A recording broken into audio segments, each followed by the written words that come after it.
Good morning, everyone. This morning's message is for who it is for. Sadly, we're living in a time when people are going against the natural order of life.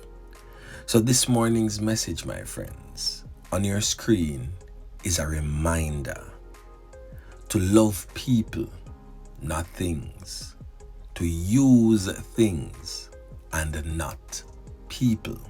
You see, my friends, let love be the thread that binds us to one another, valuing connections over possessions.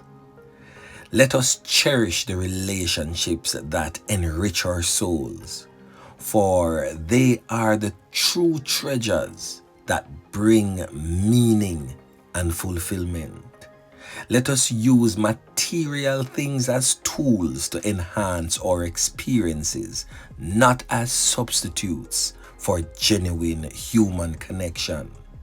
Let empathy guide our interactions, kindness color our deeds, and compassion define our interactions.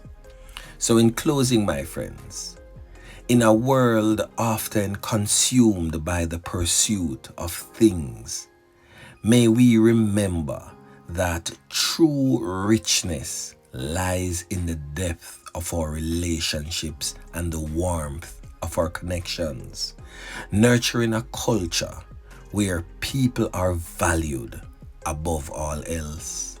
Yeah, man, a word to the wise.